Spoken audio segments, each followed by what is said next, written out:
এটা আমার প্রথম কোনো অডিও বই রেকর্ড করার অভিজ্ঞতা। আগে কখনো এমন কোনো কাজ তো করা হয়নি। অনেকবার আমি চেষ্টা করেছি গল্পের কথা বলা, তো এবার আবারও চেষ্টা করলাম। যদি সফল হয় নিয়মিত হব। যেহেতু এটা আমার প্রথমবার, নানা রকম ভুল হবে, উচ্চারণে ভুল ত্রুটি থাকতে পারে। সব কিছু ক্ষমা সুন্দর দৃষ্টিতে দেখার অনুরোধ রইল। ছোটখাটো কিছু ভুল শ্রোতা হিসেবে ধরিয়ে দিবেন এই আশা রাখি। তো আমি কদিন আগে একটা বই পড়েছি, আশাপূর্ণা দেবীর শৃঙ্খলিতা। তো আমার কাছে মনে হচ্ছিল এই বইটার কথা আমি যদি কিছু শব্দ দিয়ে লিখতে যাই হয়তো বা তেমন একটা সুন্দর হবে না। তাই আমি সিদ্ধান্ত নিলাম এই বইটাই আমি পড়ে শোনাই। শুরু করছি তাহলে। গল্পের নাম শৃঙ্খলিতা, লিখেছেন আশাপূর্ণা দেবী। ওদের দুজনের প্রথম দেখা এক কবি সম্মেলনে। সম্মেলনের আয়োজন করেছিল দক্ষিণ কলকাতার একটি নামী সাংস্কৃতিক প্রতিষ্ঠান। সম্মেলন অনুষ্ঠিত হয়েছিল দক্ষিণেরই এক বিশিষ্ট কলেজ হলে। অসীনের মনে না থাকতে পারে, যশোধর পুঙ্খানুপুঙ্খ মনে আছে সেদিনের কথা। ওর মনে আছে সে সভার সভাপতি ছিলেন একজন মন্ত্রী, আর প্রধান অতিথি ছিলেন উদ্যোক্তাদের সবচেয়ে বড় পৃষ্ঠপোষক, ওয়েস্ট বেঙ্গল রাইস মিলের ডিরেক্টর দামোদর ঘোষ। সভাপতি আর প্রধান অতিথির ভাষণ যে ভয়ানক রকমের উপভোগ্য হয়েছিল সে কথাও মনে আছে যশোধরার। বলতে গেলে সে প্রসঙ্গের সূত্রেই তার অসহনীর সঙ্গে আলাপ। তার সম্মেলনটি কিন্তু মনোরম হয়েছিল, বলতে গেলে পূর্ণাঙ্গ। নবীন প্রবীণ দুদলের কবির এমন একত্র সমাবেশ নাকি অনেকদিন দেখেনি ওরা। এই অনুষ্ঠানে যশোধরার প্রবেশপত্র পাওয়ারই কথা নয়, দৈবাতি পেয়ে গিয়েছিল কোনো এক বান্ধবীর সহৃদয় দাক্ষিণ্যে। সে বলেছিল, আমি তো বাবা কবিতার ছাই বুঝি, তুই বরং লেখিকা আছিস, মর্মগ্রহণ করবি ওসবে। আমার কার্ডটা নিয়ে তুই ঘুরে আয়। যশোধরাকে তার ওই বান্ধবীর সস্নেহে কৌতুকে লেখিকা বলতো, কারণ কলেজ ম্যাগাজিনে 2-3টি গল্প বেরিয়েছিল যশোধরার। গল্প যাই হোক, সাহিত্যের ওই স্বর্গলোকের প্রতি আকর্ষণ ছিল যশোধরার অপরিসীম। সত্যিকারের কোনো কবি কিংবা সাহিত্যিককে কেবলমাত্র চোখে দেখতে পেলেও সে যেন কৃতার্থ হয়ে যেত, ধন্য হয়ে যেত। আর নিভৃত নির্জনে স্বপ্ন দেখত ওই রাজ্যের টিকিট পেয়েছে সে, বসেছে তারই পদপ্রান্তে। পাঠকরা বলছে, যশোধরা রায়? হ্যাঁ হ্যাঁ, চিনি, বই কি, পড়েছি তার বই। থাকছে স্বপ্নের কথা স্বপ্নের লোকে। কবি সম্মেলনের প্রবেশপত্রটাই যশোধরাকে বিমোহিত করেছিল, কারণ প্রোগ্রামে পিঠে কবিদের নামের তালিকা ছিল। একসঙ্গে একরাশ কবিকে দেখবার সৌভাগ্যে অধীর আগ্রহে যশোধরা তার কৈশোরকালের অটোগ্রাফ খাতাখানায় নিয়ে গেল সঙ্গে। পুরনোদের মধ্যে যাদের স্বাক্ষর নেই তাদেরগুলো নেবে, আর নেবে নতুনদের মধ্যে কবি বজ্রসেন তার বিশেষ প্রিয়। বজ্রসেনের কবিতার ভাবের আশ্চর্য চমক, ভাষার আশ্চর্য ঐশ্বর্য এবং মিলহীন মিলের আশ্চর্য বিদ্যুৎ দীপ্তি যশোধরাকে যেন অবশ করে দেয়। সেই বজ্রসেনকে চোখে দেখবে যশোধরা, আর যদি সুযোগ পায়। যশোধরার আসল নামটা তখনও জানে না।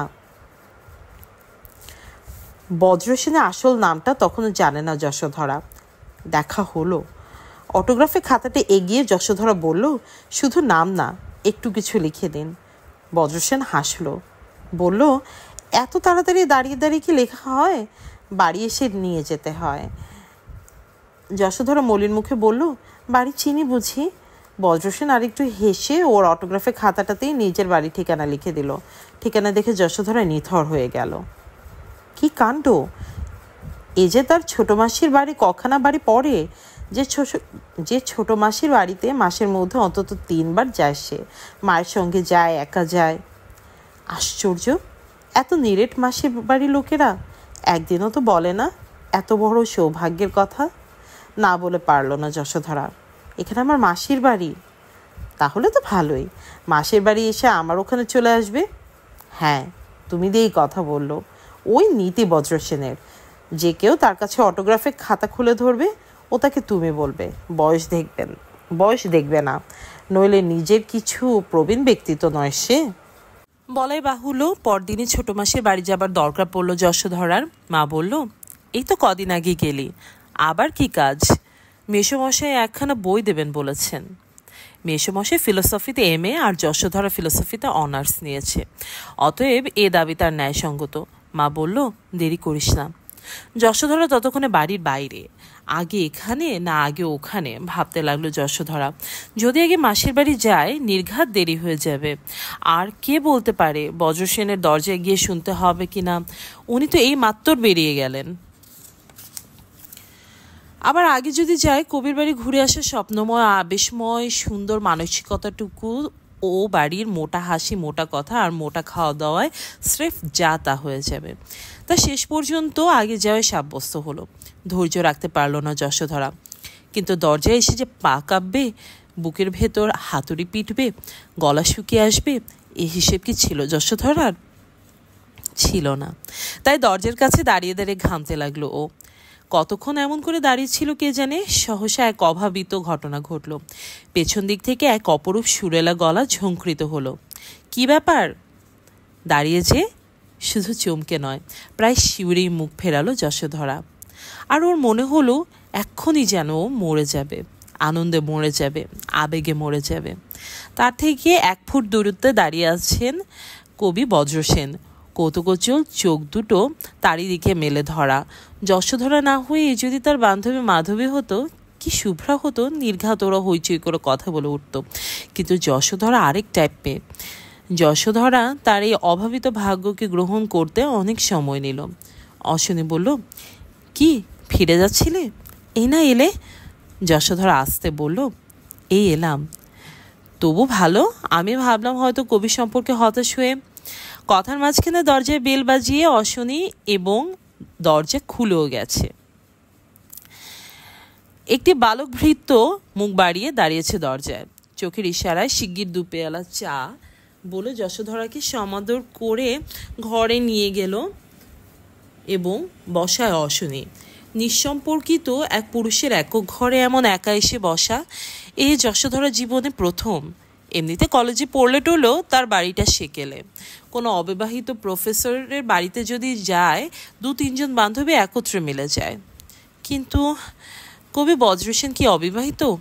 বসবার ঘর দেখলে কি বোঝা যায় ঘরে গৃহিণী আছেন কি নেই? বোধহয় বিবাহিত, নইলে এত সহজে সপ্রতিভ হচ্ছেন কি করে? হিসাব মিলল। অথচ কথাটা ভেবে তেমন ভালো লাগলো না। কবিদের যেন একলাই মানায়। এই নাও, তোমার জন্য কবিতা লিখে রেখেছি।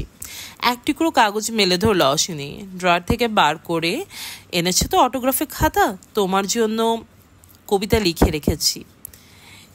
এ কি কোনো সত্যি কথা, নাকি অলৌকিক সঙ্গীতের ঝংকার? যে ঝংকারে যশোধরা রক্তে রক্তে ঝনঝনা উঠল, পাঁজরের মধ্যে অসহ্য সুখের কাঁপন উঠল। সে কাঁপন কোনো মতে প্রশমিত করে বটুয়া থেকে সাবধানে খাতাখানা বার করলো যশোধরা। অনেক হাতে ছাপ মারা, অনেক দিনে পুরাতন সে খাতাটা নয়, নতুন একটা কিনে এনেছে। রক্ত গোলাপের মতো লাল রঙের মলাট, কোমল মসৃণ পৃষ্ঠা। কি হলো?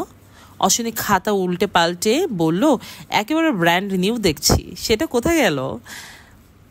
যশোধরা লজ্জা লজ্জা চোখ তুলে বলল, আপনার কবিতা নতুন খাতাতেই থাক। অশ্বিনী ওই চোখের দিকে তাকিয়ে কি দেখলো কে জানে।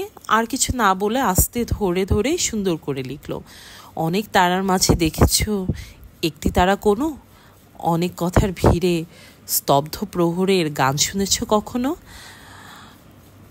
অশ্বিনীর হাতে লেখাটা এত বেশি ভালো যে বিনয় করেও বলা চলে না, আমার হাতে লেখাটা পড়তে পারবেন তো? অথবা লেখাটা বিশ্রী হলো। সেই মুক্তোর মতো লেখাগুলোর দিকে তাকিয়ে রইল যশোধরা অনেকক্ষণ। তারপর গাঢ় গভীর একটি নিঃশ্বাস ফেলে চোখ তুলে তেমনি গাঢ় গভীর মৃদু হাসল। তারপর তুলে রাখলো বটুয়ার মুখটি খুলে সাবধানে। হঠাৎ বাকপটু অশনীয় কেমন যেন চুপচাপ হয়ে গেল। ওই একটি কুমারী হৃদয়ের একান্ত বিশ্বস্ত শ্রদ্ধা তার মুখরতাকে স্তব্ধ করে দিল যেন। ওদের উদ্ধার করলো সতীশ চা এনে। যশোধরা লাজুক মুখে বলল, আবার আমার জন্য চা আনালেন? উঠে যাবে সময় যশোধরা বলল, বাড়ির আর কাউকে দেখলাম না।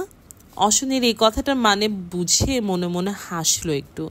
বাড়িতে আর কে আছেন? এই সরাসর প্রশ্নটাকে ঘুরিয়ে করা আর কি। অশনী প্রশ্ন ঘোরালো না, উত্তরও না, বলল, বাড়ির সকলকেই দেখছো। আমি আর এই ভবার্ণব কর্ণধার অসতীশ, এই হচ্ছে এ বাড়ির সব লোক। যশোধর একবার চলে যাওয়ার সময় হঠাৎ কি ভেবে পা ছুঁয়ে নমস্কার করতে গেল। পা ছোঁয়া হলো না, হলো হাত ছোঁয়া। আরে আরে করে হাত ধরে ফেললো অশনি, তারপর ছেড়ে দিল। এই দ্বিতীয় দিন। এদিনও বজ্রসেনের আসল নাম জানে না যশোধরা। এই ব্যাকুল অবশ উদ্বেগ হৃদয় নিয়ে তখনই মাসির বাড়ি যেতে ইচ্ছে করছিল না যশোধরার। সাহসে ভর করে ধরল উল্টো মুখ বাস।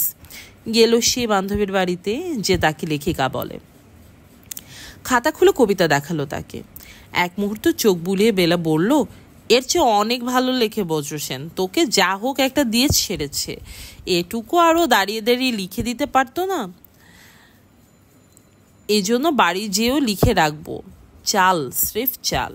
কবিগুলো ভারী চালিয়াত হয়। বেলাকে আজ খুব খারাপ লাগলো যশোধরার। উঠে এলো। বাড়ি এলে মা বলল, হ্যাঁ রে, ছোট মাসির বাড়ি যাবো বলে বেরোলি, ওখানে তো যাসনি কই, কোথায় গিয়েছিলি? মায়ের কণ্ঠে কৈফিয়তের সুর থাক না থাক অভিযোগের সুর ছিল। যশোধরা রাগ করলো না। যশোধরা হঠাৎ মাকে দু হাতে জড়িয়ে ধরে বলল, মা, আজকে অদ্ভুত একটা জায়গায় গিয়েছিলাম। কি অদ্ভুত নেশার জায়গা! নেশাটা যেন তীব্র, আকর্ষণ তীব্র। তাই সেই অদ্ভুত জায়গাটা প্রায় প্রত্যহের গন্তব্যস্থল হয়ে উঠল যশোধরার। শুধু একটি বার নয়, বারবার যাওয়া, শুধু দেখা। সেদিন নতুন কি লিখল অশনি। হ্যাঁ, আসল নামটা জেনে গিয়েছিল কবে যেন। বলেছিল, যদি কিছু মনে না করেন, আপনার আসল নামটা জানতে খুব ইচ্ছে করে। অশনি হেসে বলেছিল, আমার আসল নকল দুই সমান, দুটোতেই বজ্রপাত। বজ্রপাত? হ্যাঁ, মা বাবার নাম রাখা হচ্ছে অশনি। ছোট মাসে বাড়ির লোকে একদিন খুব গঞ্জনা দিল যশোধরা। বলল, এত বড় একজন কবি তোমাদের বাড়ির কখানা বাড়ি পরেই থাকেন, অথচ সে খবরটাও রাখো না। মাসির ননদ অলকা তাচ্ছিলের মুখ করে বলল, জানবো না কেন, ও তো অশনি সেন। ওসব কবিতা টবিতা বাবা আমাদের মগজে ঢোকে না। তার থেকে দুটো গল্প টল্প লিখতো তো। নিরেট বলে রেগে চলে গেল যশোধরা। কিন্তু যশোধরার এই অভিসার তার বাড়ির লোকের যে খুব একটা পছন্দ হচ্ছিল না, সেটা বলাই বাহুল্য। কবি বললেই তো আর সে স্বর্গলোকে জীব হয়ে গেল না। সামাজিক বিধিনিধি নিষেধগুলো তো যে ভাবা হবে না তার সম্পর্কে। অথচ মেয়ের হৃদয়ের গতি যেরকম প্রবল, শুধু শাসনে রোধ করা যাবে এ আশা বৃথা। যশোধরার অভিভাবক অতএব জাতি কুল সম্পর্কে তদবির শুরু করলেন। যশোধরা এসব জানে না। যশোধরা শুধুই সকাল হতেই মিনিট কয়েক গোনে কখন আসবে সেই সোনালি বিকালটি। রাস্তার ওপরটা সেই ঘরটিতে গিয়ে উঠবে যশোধরা, সর্বাঙ্গে রোদের সোনা আর মনের সোনা মেখে। অশনি চশমাটার চোখ থেকে নামিয়ে রুমালে চোখ মুছতে মুছতে শুধু বলবে, এসো। সেই দুটো অক্ষরের ছোট্ট শব্দটি অনেক ব্যঞ্জনা আর অনেক অর্থ বহন করে আনবে যশোধরার কাছে। আরও অনেক লিখেছেন বলে নিচু ডিভানটার উপর বসে পড়বে যশোধরা, বৃন্দাবনী ছাপের চাদর পাতা ডিভানটা। অশনি বলবে, এক রাতের মধ্যে অনেক লিখে ফেলবো এমন বিরাট কর্মা কবি আমি নই। যশোধরা তার গভীর চোখ দুটো আরতির দ্বীপের মতো তুলে ধরে বলবে, আপনার একটাই অনেক। তাই বুঝি? তবে সে অনেকটাই শোনো। বলে ড্রয়ার টেনে খাতা বার করবে অশনি। পড়বে স্বরচিত কবিতা, পড়ার সমস্ত আবেগ দিয়ে। যশোধরা শুনবে স্তব্ধ হয়ে। প্রায় প্রতিদিনই এই একই রকম। সেদিনও তাই ছিল। শুধু সেদিন অশনি বলেছিল, কাল তুমি চলে যাওয়ার পরপর একটা আস্ত কবিতা লিখে ফেললাম। তুমি চলে যাওয়ার পরই এই কথাটির মধ্যে কেমন যেন একটা গভীর অর্থ লুকানো। যশোধরা মনে হলো আর বেশি দিন বোধহয় সহ্য করতে পারবে না ও। বোধহয় ব্যক্ত করে বসবে নিজেকে, ধরা দিয়ে বসবে নিঃশেষে। এতদিনে কি পারতো না। যদি নিজেকে তুচ্ছ মনে না হতো যশোধরার। বামন হয়ে কি চাঁদে হাত বাড়াবে যশোধরা? ঘাসের ফুল হয়ে চাইবে বিগ্রহের পূজা প্রচারের থালায় উঠতে। কিন্তু দেবতা যদি নিজে প্রসন্ন দৃষ্টি মেলে হাত বাড়ান, চাঁদ যদি নিজে এসে হাতে ধরা দেয়। অশনি পড়তে শুরু করলো। তুমি এইমাত্র এখান থেকে উঠে গেলে। তোমার শরীরের নরম ভাঁজগুলি যেন ছড়িয়ে রয়েছে। লেগে রয়েছে আমার ওই নিচু চৌকিটায় পাতা কমলা রঙের চাদরটার ভাজে ভাজে। ওই একটুখানি কুঁচকে থাকা আর গুটিয়ে থাকা চাদরটাকে আমি টান টান করে পেতে নেব না, হাতে বুলিয়ে বুলিয়ে মসৃণ করে নেব না, শুধু ওর দিকে তাকিয়ে বসে থাকব। আমার হাতের জ্বলন্ত সিগারেটটা বাতাসে পুড়ে পুড়ে ছাই হয়ে ঝরে পড়বে। আমার ফুলদানিতে রাখা রজনীগন্ধাটার গোছাটা আস্তে আস্তে মাথা দোলাবে। আমি সেসব টের পাবো না। আমি শুধু ওই ভাঁজগুলোর দিকে তাকিয়ে বসে থাকব। ওরা বলবে, তুমি ওখানে বসেছিলে, তোমার আত্মা নিঃসার হয়ে ওখানে। হঠাৎ কবিতা থামাতে হলো, চুপ করে যেতে হলো অশ্বিনীকে। সেই নিচু চৌকিটায় সমস্ত শরীরটাকে ছড়িয়ে উপর হয়ে ফুলে ফুলে কাঁদছে যশোধরা। অনেকক্ষণ সে কান্না দেখলো অশ্বিনী। তারপর ওর পিঠের ওপর একটা হাত রেখে বলল, এই কাঁদে না, ওঠো। উঠতে সময় লাগলো, উঠে মুখ তুলতে আরও। অশ্বিনী অপ্রতিভ হেসে বলল, পড়াটা অন্যায় হলো দেখছি। কে জানে তুমি এমন একটা ছিচকাদুনে খুকি। যশোধরা বলল, আমি চাই। অশ্বিনী মৃদু হেসে বলল, চলো আমিও চাই। আপনি আপনি কোথায়? ভীতত্রস্ত যশোধরা যেন চমকালো। অশ্বিনী বলল, কোথায় আর? তোমাদের বাড়ি। আমাদের বাড়ি? আপনি? না না, সে খুব বিশ্রী লাগবে আপনার। উপায় কি? না না, আপনি জানেন না, ওরা কেউ কবিতা বোঝে না। তাহলেও যেতে হবে। দৈত্যকুলের প্রহ্লাদকে দৈত্যকুল থেকে উদ্ধার করে আনতেও তো দৈত্যপুরীতে যাওয়া দরকার। যশোধরার ঠান্ডা ঠান্ডা রক্ত হঠাৎ উদ্যম হয়ে উঠল। আগুনের গান বাজতে লাগলো সে রক্তে। যশোধরা বসে পড়ে দুহাতে মুখ ঢেকে বলতে লাগলো, আমি মরে যাব, আমি মরে যাব। তুমি এই যুগে জন্মালে কেন? আস্তে ওর পিঠের কাছে বসে অশ্বিনী বলল, এই যুগে তোমায় মানায় না। তারপর বলল, আচ্ছা আজ তুমি একটু বিচলিত আছো, আজ থাক, কাল যাব। যশোধরা চলে গেল। অশ্বিনী ওর সেই নিচু চৌকিটার ওপর তাকিয়ে বসে রইল অনেকক্ষণ। যশোধরার উপর হয়ে পড়ে কান্নার জন্য অনেকটা কুঁচকে থাকা আজ অনেকটা গুটিয়ে আছে। অশ্বিনী ভাবলো, কালকের ওই কবিতাটা কি শুধু আমি কবিতা ছাড়া আর কিছু ভেবে লিখেছিলাম? তারপর ভাবলো, আমি কি অন্যায় করলাম না? ভাবলো, কি হয় যদি আজকে রাতের ট্রেনে কোথাও চলে যাই আমি? ভাবার পর মুহূর্তেই যশোধরার সেই দীর্ঘ পল্লবযুক্ত আবেগ ভরা চোখ দুটো যেন বিষণ্ণ ভৎসনায় তাকালো অশ্বিনীর দিকে। উঠে পড়ে পায়চারি করতে লাগলো অশ্বিনী। অপরাধ করেনি, তবু কেমন যেন অপরাধী লাগলো নিজেকে। আচ্ছা, বিপদ করলো তো মেয়েটা। তারপর হঠাৎ একসময় হেসে উঠে ভাবলো, কাল ওর বাড়ি যাব বলেছি, আমি কি ওর বাড়ি জানি? অথচ সেই নেহাত বাস্তব তথ্যটা হয়তো ওই কাণ্ডহীন মেয়েটার মনেও পড়বে না। আশা করবে বসে বসে, পায়ের শব্দের জন্য কান খাড়া করে রাখবে। কি আর করা, যতক্ষণ না আবার ও নিজে আসছে, উপায় তো নেই কিছু। নিজের কবিতার বই নিহারিকা পুঞ্জর আগের প্রুফটি নিয়ে বসলো। কিন্তু পরদিন আর এলো না যশোধরা। তার পরদিনও না, তার পরের দিন যশোধরার দাদা এলো। বলল, আপনাকে নেমন্তন্ন করতে এলাম। মুখের ছাদে ধরতে পেরেছিল, তবু হেসে উঠে বলল, অশ্বিনী, জীবনে তো আপনাকে দেখেছি বলে মনে পড়ছে না, হঠাৎ নেমন্তন্ন। যশোধরের দাদাও যে খুব একটা বাকপটু তা নয়, বোনেরই কাছাকাছি। একটু হেসে বলল, আপনি এত বড় একজন কবি, বাংলাদেশের সকলেরই তো উচিত কি নেমন্তন্ন করে খাওয়ানো। হা হা করে হেসে উঠল অশ্বিনী। বলল, বাংলাদেশের লোকের উচিত বোধটা যদি আপনার উচিত বোধের ধারের কাছেও থাকতো, তাহলে আহা, সারা বছর আর অভাগা কবির অন্য সমস্যা নামক বিরক্তিকর ব্যাপারটা থাকতো না।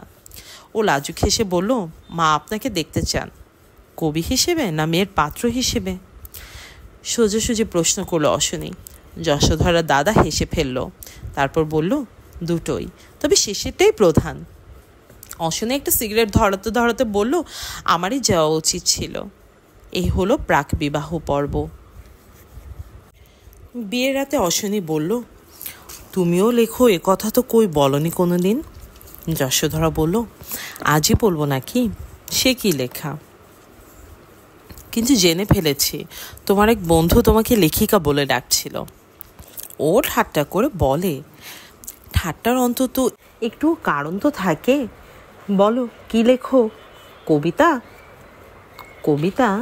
ইস, ভারী সাধ্য। কলেজ ম্যাগাজিনে তিনটে গল্প লিখেছিলাম। কলেজ ম্যাগাজিনে গল্প? একটু অনুকম্পার হাসি হাসলো অশ্বিনী। তারপর পিঠ চাপড়ানো শুরু বললো, তা অঙ্কুর থেকেই তো মহিরুহ। কে বলতে পারে ভবিষ্যতে শ্রীমতী যশোধরা সেন বাংলাদেশের শ্রেষ্ঠ লেখিকা হবেন কিনা। যশোধরা সেন? একটু অপরিচিত লাগলো, একটু কানে বাজলো। তারপর অসহ্য সুখে হৃদয় ভরে উঠল। সে আর রায় নয়, কবি বজ্রসেনের স্ত্রী যশোধরা সেন। এত ঠাট্টা করতে হবে না। ঠাট্টা কি আছে, লিখতে লিখতেই তো বড় হয়। কলমটা ছিল না। সবই মামুলি, সবই পিঠ চাপড়ানো সুর। নিজেকে কি সস্তায় বিকিয়ে ফেললাম? এই প্রশ্নকে জোর করে দাবি রেখে কথা চালানো। বন্ধুরা এই প্রশ্ন করেছে, বলেছে, কি হলো হে কবি, শেষ পর্যন্ত নেহাতি এক বাংলাদেশের সামলা মেয়ের আঁচলে বাধা পড়লে। তোমার সেই বিদ্রোহ, সেই আগুন কোথায় গেল সেসব? কথায় অবশ্য হারবার ছেলে নয় অশ্বিনী। বলেছে, আগুনের কাছাকাছি তো কিছু জল মজুদ থাকা ভালো। যাই বলিস, চেহারায় বউ তোর একেবারেই ধারের কাছে লাগে না। কথাটা সত্যি। অশ্বিনীর দীর্ঘ বলিষ্ঠ উজ্জ্বল চেহারার পাশে যশোধরার ছোটখাটো শ্যামলা চেহারাখানি নিতান্তই অকিঞ্চিতকর দেখতে লাগছিল। এমনকি যশোধরার বাড়ির সবাইও সে কথা উল্লেখ না করে পারছিল না। বলছিল মেয়েটার খুব ভাগ্য। যশোধরা বান্ধবীরাও বলেছিল খুব দেখালি বাবা, কি ভিজে বেড়ালটির মতো থাকতিস, যেন জগতের কিচ্ছু জানিস না। কেমন বরটি বাগালি তলে তলে। শুধু যশোধরা বাবা বললেন, কবিকে তো জামাই করা হলো, এখন মেয়ে খাবি কি সেটা ভাবতে থাকো। যশোধরার মা ভুরু উঁচিয়ে বললেন, এখন আর সে যুগ নেই গো, কবিদের খুব বাজার দর। হলেই ভালো, তবে ভরসা নেই। তবু জামাইয়ের সভা উজ্জ্বল চেহারাখানি তাকে প্রীত না করে পারেনি। আর সেজন্যই প্রেমে পড়ে বিধ্বস্ত হয়ে যাওয়া মেয়েকেও শাসন না করে কাছে বসিয়ে বলেছিলেন, এখানে তুমি হেসে খেলে কাটিয়েছ এতদিন, কখনোই কিছু করনি, কিন্তু এবার থেকে বুঝছো তো, রীতিমতো রণক্ষেত্রে ঝাঁপিয়ে পড়তে হবে। কবি টবির সংসার খুব একটা আরামায়েশের হয় না, জানোই তো। যশোধরা মাথা নিচু করে বলেছিল, আরামায়েশে কি দরকার বাবা? বলেছিল আর মনে মনে সংকল্প করেছিল দেখিয়ে দেবে সে সবাইকে, একটুও গায়ে আঁচ লাগতে দেবে না অশ্বিনীকে। নিজের পরিশ্রম আর কর্মে সুন্দর করে রাখবে সংসারটিকে। তাই যখন অশ্বিনী বলল কলমটা ছিল না, যশোধরা মাথা ঝাঁকিয়ে বলে উঠল, হ্যাঁ, ভারী একখানা কলম আমার। তোমার সামনে আমি ধরবো কলম? তবে স্রেফ খুন্তি, হাতা, বটি, ছুরি, সুচ, সুতো। অশ্বিনী হেসে উঠে বলল, সর্বনাশ, এইসব মনে তুমি ভেজে রেখেছো বুঝি? না তো কি, তুমি লিখবে আর আমি তোমার সেবা করব। অশ্বিনী বলল, সেরেছে, তাহলে তো সতীশটাকে বিয়ে করে ফেললেই চলতো আমার। হেসে উঠল দুজনেই। তারপর অশ্বিনী বলল, না বাপু, শুধু হাতা খুন্তি নিয়ে থাকলে চলবে না। আমার হতভাগা বন্ধুগুলো তাহলে বলবে একটা ঠান্দিকে বিয়ে করেছি আমি, সেটা সহ্য হবে না। ওই কলম টলমের চর্চা রেখো একটু। সবই হালকা কথা, কিন্তু নিঃশঙ্ক কবি একেবারেই টের পেল না তার ওই হালকা কথা কটি কি গভীর বিদারণ রেখা টানলো একটা নিতান্ত অবোধ কোমল প্রাণে। এই কটা কথা থেকেই যশোধরা যেন আর একটা নদীতে স্নান করে উঠলো, আর একটা সূর্যের আলোয় মুখ দেখলো, আর অসহ্য সুখে ভেঙে পড়া সেই বিবশ মনে একটা যন্ত্রণা জন্ম হলো। যশোধরা ভাবলো, সত্যিই তো, আমার কথাই ভাবছি শুধু আমি, আমার সুখ, আমার সৌভাগ্য, আমার গৌরব, কিন্তু ওর, আমার মতো অকিঞ্চিত করকে নিয়ে ওর গৌরব কোথায়? লোকে তো বলবে, ছি ছি, কবি বজ্রসেনের এই স্ত্রী, রূপে খাটো, গুণে খাটো, বিদ্যা বুদ্ধি সব কিছুতেই খাটো আমি ওর থেকে।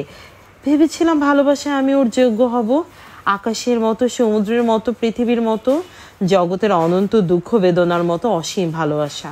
কিন্তু সে ভালোবাসা কি আর কেউ দেখবে? দেখবে না, দেখতে পাবে না। তারা বলবে, কবি বজ্রসেন কি পেলেন ওই হাবাগোবা শ্যামলা মেয়েটার মধ্যে? আমাকে তবে বাইরের একটা পরিচয়পত্র আঁটতে হবে, যা দেখলেই লোকে বলবে, তা বটে, গুণ দেখেছিল ভেতরে। যশোধরা যদি গায়িকা হতো, খুব বড় গায়িকা, যে গান শুনে সবাই ধন্য ধন্য করত, তাহলে বুঝি বজ্রসেনের মান থাকতো। কিন্তু এমনই বিধাতার অকরুণা, গানের দিক দিয়েও হাঁটেনি সে কোনোদিন। এখন নতুন করে গায়িকা হওয়ার চেষ্টা হাস্যকর, স্রেফ পাগলামি। তাতে শুধু শোরগোলই বাড়বে। লেখিকা হবার সাধনাতেই নিজেকে উৎসর্গ করবে সে, যা নিঃশব্দ হবে, আর যা তার জীবনের ধ্যান জ্ঞান। নিজের তুচ্ছতাকে অতিক্রম করবে সে, সেই তার অপরিসীম ভালোবাসা দিয়ে। আগে চিন্তা ছিল লেখিকা হব, এখন ভাবলো বিখ্যাত হতে হবে, অনেক বড় হতে হবে। একসময় দেখলো অশনি অনেকক্ষণ ঘুমিয়ে পড়েছে। সে ঘুমন্ত মুখের দিকে তাকিয়ে মনটা আর একবার যন্ত্রণায় টনটন করে উঠল যশোধরার। আমার পুজোর দেবতাকে কি আমি খেলাঘরে টেনে আনলাম? আমি তো আশা করিনি, আমি তো হাত বাড়াইনি, দেবতা তো নিজেই। চোখ দিয়ে জল পড়তে লাগলো যশোধরার। অনেকক্ষণ পরে ঘুমিয়ে পড়ল। অশনি যখন ঘুম ভাঙলো দেখলো যশোধরা ঘুমোচ্ছে। চোখ সরিয়ে নিল, চারিদিকে চেয়ে দেখলো এদের অবস্থা ভালো, কিন্তু রুচিতে গৃহস্থ মনের ছাপ, সৌকুমার্যের অভাব। এই ঘরটায় ফুলের বাসর করে সাজিয়েছে ডেকোরেটেড দিয়ে। পর্দায়, কার্পেটে, শাটিন, ভেলভেটে, পাতায়, ফুলে অনুষ্ঠানের ত্রুটি নেই। কিন্তু চোখ খুলতেই সামনে যে দেয়াল, তাতে নিরঙ্কুশভাবে দুলছে একখানা রংজলা কালীয় দমনের ছবি। মনটা বিস্বাদ হয়ে গেল। তারপর গত রাত্রের দান সামগ্রীগুলোর দিকে চেয়ে দেখলো। এই খাট, বিছানা তার, আলনা, ড্রেসিং, আয়না, সোফা, আলমিরা, বাসনপত্র ইত্যাদি করে যা কিছু আছে সব তার। ভেবে মন্দ লাগলো না। কবি বলে যে বোম ভোলা তা তো নয়। ফ্ল্যাট একটা ভালোই জোগাড় করেছিল বটে কিছুদিন আগে, কিন্তু এ যাবৎ সাজিয়ে তুলতে পারেনি বলেই বৃন্দাবনীর ছাপের ছিটটাকেই ফ্যাশন বলে চালাচ্ছে। কিন্তু সাজাতে গোছাতে ইচ্ছে করে বই কি। বাউন্ডুলে বিট কবি আসে আদৌ নয়। ভালো খেতে, ভালো পড়তে, ভালোভাবে থাকতে, ভালো সিগারেট আর ভালো চা ব্যবহার করতে ভালোবাসে সে। যশোধরা বড়লোকের মেয়ে আছে, সে একরকম সুবিধা। কিন্তু আর একটু যদি কম বোকা হতো। বৌভাতের উৎসবের দিনটা কিন্তু মন্দ লাগলো না। বন্ধুরা মনে যে যায় ভাবুক, মুখে বলতে লাগলো, দেখ যা দেখছি একটা রিয়েল মুক্ত, নিটল উজ্জ্বল, ঠকিসনি মনে হচ্ছে। কথায় দর অশনি বলল, তোমরা বুঝি এতদিন আশা করে বসেছিলে আমি ঠকবো, আর তোমরা পরমানন্দে সেটি উপভোগ করবে। খাঁটি সে কথাটা আমিও বুঝেছিলাম হে, আর বুঝেছিলাম বলেই চট করে ঘরে এনে ফেললাম। তারপর হাসি, গান, খাওয়া মাখার মাঝে সন্ধ্যাটা যেন ঝড়ের পাখায় ভর করে উড়ে চলে গেল। ওদের মধ্যে একজনকে বেশ ভালো লাগলো যশোধরার। সে হচ্ছে তরুণ প্রকাশক নীলাদ্রি। এখন অশনির নীহারিকা পুঞ্জর আগে বইটা সে ছাপছে। সুন্দর কথা, শান্ত আচরণ, নম্র ভঙ্গি। অনেক ছোট ছোট প্রশ্ন করলো যশোধরা সকৌতূহলে। নীলাদ্রি হেসে বলল, আর কি, এবার আপনিও কলম ধরুন, ব্রাউনিং দম্পতি হয়ে পড়ুন। যশোধরা মুখে বলল, আহা। কিন্তু যশোধরা ভাবতে লাগে, আমার নিয়তি আমাকে ঠেলে নিয়ে যাচ্ছে, এই তারই ইঙ্গিত। হে ঈশ্বর, সেই দুরন্ত ভাষা দাও যশোধরাকে, যাতে সে ঝলসে উঠবে, চমকে দিবে। সে অজানিত রহস্যলোকে সন্ধান দাও যশোধরাকে, যেখানে জীবনের সব প্রশ্ন আর সব উত্তর। কলেজ ম্যাগাজিনে গল্প লিখিয়ে লেখিকা যেন আসন্ন নবজন্মের অপেক্ষায় থরথর করতে লাগলো। নতুন বিয়ের পরে কোথাও একটু বেড়াতে না গেলে সমাজের মান থাকে না। তাই অশনি বলল, চলো কদিনের জন্য রাঁচি ঘুরে আসা যাক। হানিমুন বলে কথা। যশোধরা মনে হলো জীবনে এর চেয়ে বেশি আর কি বা চাইবার থাকতে পারে। ফার্স্ট ক্লাস বার্থ রিজার্ভ করলো অশনি। ভালো হোটেলে উঠলো। জীবনকে উপভোগ করতে যে কতটা বেপরোয়া হতে হয় তা দেখিয়ে মুগ্ধ বিমোহিত করলো যশোধরাকে। আর ফেরার সময় হঠাৎ যেন কৌতুক করছে এইভাবে বলে বসলো, তোমার কাছে কিছু টাকাপত্র থাকে তো বলো, থাকলে ট্রেনের টিকিট কাটা হবে, নচেত হাঁটতে হাঁটতে। ওর বলার ভঙ্গিতে হেসে উঠল যশোধরা। অশনি বলল, হাসছো মানে? এই দেখো, পকেটটা প্রসারিত করে ধরে বলল, গড়ের মাঠ। যশোধরা ভালো ঘরে মেয়ে, কিন্তু পয়সার অপচয় নেই ওদের বাড়িতে। তাই অশনির এই কয়দিনে এলোমেলো খরচে ও অস্বস্তি একটু বোধ করছিল বই কি। কিন্তু ভাবছিল, এই তো ওকে মানায়, ওকে এক পয়সার হিসাব নিকাশ করবে। এখন তাই এ কথা বলল না। এত এলোমেলো খরচ করলে কেন? তবে বলল না, শুধু অল্প হেসে বলল, আমার তো ভারী পুঁজি, দেখো কি হয়। বিয়েতে আশীর্বাদ বাবদ অনেকগুলো টাকা পেয়েছিল বাপের বাড়ির বুড়ো বুড়ি আত্মীয়দের কাছ থেকে। মা সেগুলো একসাথে করে দিয়েছিল। আর রাঁচিতে আসার সময় মা ইচ্ছে করে 100টা টাকা দিয়ে বলেছিল, ইচ্ছে মতো খরচ করবি বলে সব মিলিয়ে 102 টাকা এনে ধরে দিল যশোধরা। দিয়ে ধন্য হলো, কৃতার্থ হলো। নিতান্ত সামান্য বলে মরমে মরে গেল। অশনি অবশ্য উৎফুল্ল হলো, বলল, ও অনেক অনেক, এত এখন আমার কাছে রাজার ঐশ্বর্য, বলে বেরিয়ে গেল টাকাটা নিয়ে। যখন ফিরলো যশোধরা নিবিড় হয়ে কিছু একটা করছে। ওকে দেখে তাড়াতাড়ি চাপা দিল। অশনি উকি মেরে দেখে বলল, কি হচ্ছে? বাপের বাড়িতে পত্রাঘাত? মা দেখে যাও, কি একটা বাউন্ডুলে হতভাগার হাতে আমাকে নিক্ষেপ করেছো। তার পকেট গড়ের মাঠ, আমার যথা সর্বস্ব হরণ করে তবে। আহা, হচ্ছে কি? যশোধরে ছুটে এসে মুখ চেপে ধরলো, বুকে এলিয়ে পড়লো। তারপর বলল, মোটেই আমি চিঠি লিখছিলাম না। তবে এখন বলবো না। নির্ঘাত কবিতা। আহা, পাগল যেন আমি। তার মানে পাগলরাই কেবল শুধু কবিতা লেখে, তাই না? তা অবশ্য সংসারীদের বিচারে তাই। না গো মশাই, না। আমি বলছি, তোমার সামনে যদি আমি কবিতা লিখতে বসি, সেটাই হবে পাগলের কাজ। শোনো, সত্যি আমি একটা গল্প লিখেছি, তুমি একটু ঠিক করে দেবে। আমি গল্পের কি বুঝি? আহা, কি যে বলো, সাহিত্যের কি না বোঝো তুমি? গল্পটা হলো কি না এটা তুমি বলে না দিলে কোথাও পাঠাবো কি করে? অশনি মনে মনে বলল, সেরেছে, আবার পাঠানোরও বাসনা। নিরেট আর কাকে বলে? মুখে হইচই করে বলল, পাঠাবে? পাঠাবে কি বলো? খবরদার এমন কোনো কাজ করো না। নিজে থেকে পাঠালে কখনো প্রেস্টিজ থাকে? সম্পাদকরা চেয়ে না পাঠালে? যশোধরা কুণ্ঠিত হাসি হেসে বলল, আমি যেন তোমার মতো। আমি যে বসে বসে কাগজ কালি নষ্ট করছি এ কথা সম্পাদকরা জানবে কি করে? জানবে, পাতার আড়ালে ফুল ফুটলে লোকে যেমন করে জানতে পারে। যশোধরা ভাবলো, কি অপূর্ব কবি কবি কথা। ভাবলো, কিন্তু খুব একটা ভরসা পেল না। পাতার আড়ালে ফুটে লোকের ঘ্রাণ শক্তির অপেক্ষায় বসে থাকাটা যে বিশেষ কাজের মনে হলো না তার। কলকাতায় গিয়ে কোথাও পাঠিয়ে দেবে বলে ঠিক করলো। অশনি যে গল্পটাকে দেখবেও না, ঠিকও করে দেবে না, সেটা বুঝে ফেললো যশোধরা। নেহাত বোকা হলেও বুঝে ফেললো। পত্রিকাখানা হাতে করে নীলাদ্রি এলো। যশোধরা ছিল না, বাপের বাড়ি গিয়েছিল। অশনি অলস মুহূর্তগুলো ছোট ছোট ধোয়ার রিঙে করে উড়িয়ে দিচ্ছিল, শূন্যে পাঠিয়ে দিচ্ছিল। নীলাদ্রি বলল, নামটা আনকমন আর পদবিটাও মিলেছে, তাই চোখে পড়লো, না হলে অতটা চোখে পড়তো না।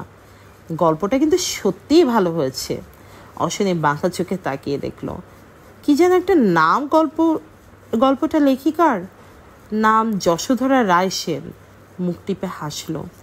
রায় পদবী থাকতে খুব একটা বিখ্যাত কবে হলেন ভদ্রমহিলা যে সযত্নে সে রায়টি ব্র্যাকেটের মধ্যে স্থাপিত করেছেন। নীলাদ্রি বলল, মনে হচ্ছে তোমার কাছে এটা একটা সারপ্রাইজ ভিজিট। অশনি অনেকখানি ধোয়া উড়িয়ে দিয়ে বলল, তাই? সত্যি পড়নি? জানিও না, এবং আসলে ইনি কি না সে বিষয়ে যথেষ্ট সন্দেহ আছে। না না, সন্দেহ নেই। বিয়ের সময় কথাবার্তা মনে হয়েছিল বই কি, লেখেন একটু আধটু, অন্তত লেখার শখ আছে। এ সময় যশোধরা ফিরল। পত্রিকাটা টেবিলে পড়ে রয়েছে দেখে চমকে উঠল। তারপর বসে পড়ল। হাত বাড়িয়ে তুলে নিতেও সাহস হলো না। অশনি বলল, আমার অন্ন মারলে দেখছি।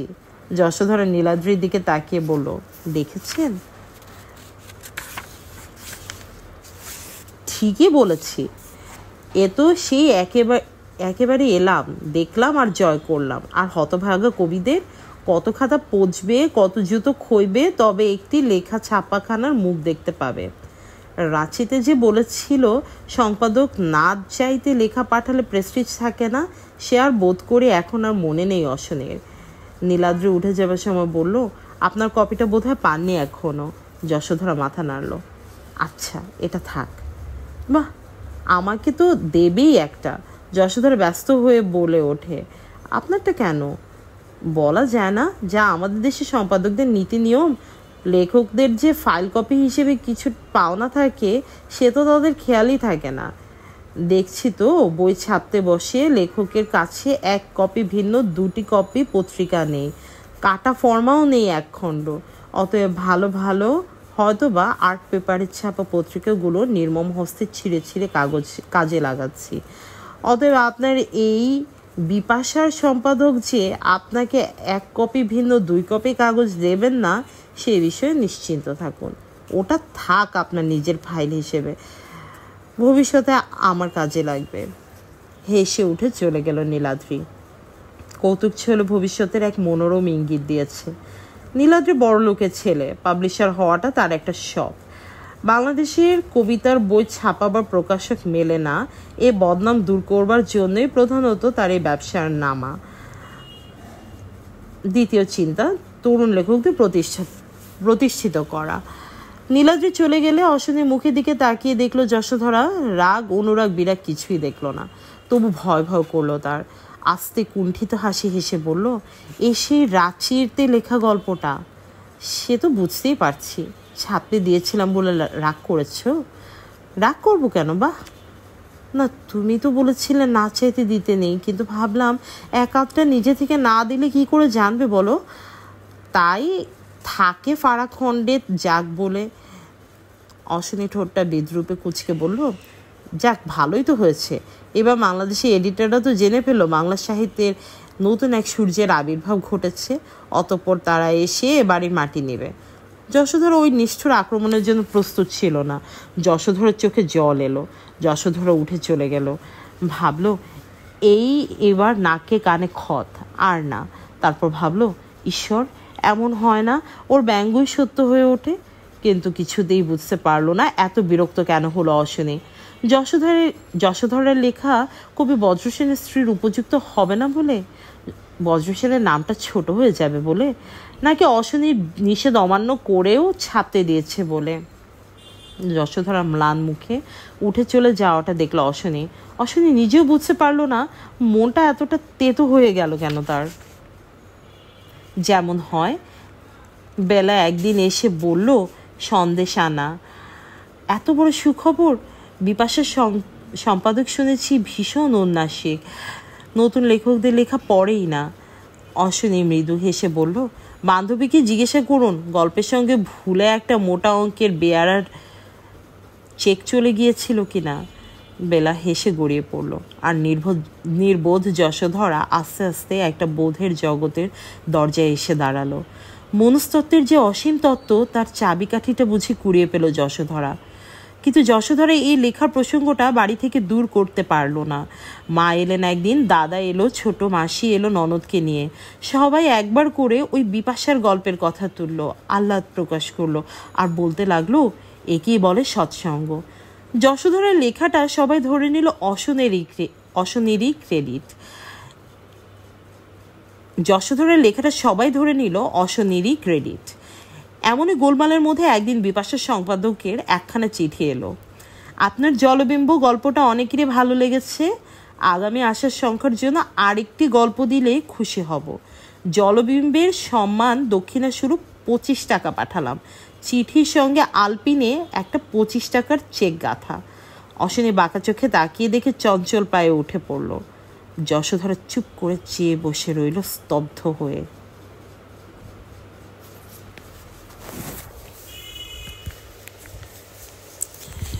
এই ছিল শৃঙ্খলিতা গল্পের প্রথম খণ্ড। যদি ভালো লাগে অন্যদের পড়তে সাহায্য করবেন, অন্যদের শুনতে সাহায্য করবেন, অন্যদের আমার কথা জানাবেন। চেষ্টা করব আজকে রাতেই দ্বিতীয় খণ্ডটা আপলোড করার। ভালো থাকবেন। আর আমি আমার চ্যানেলের নামটা কি দিতে পারি সে ব্যাপারেও আমাকে একটু বুদ্ধি দিবেন। ধন্যবাদ।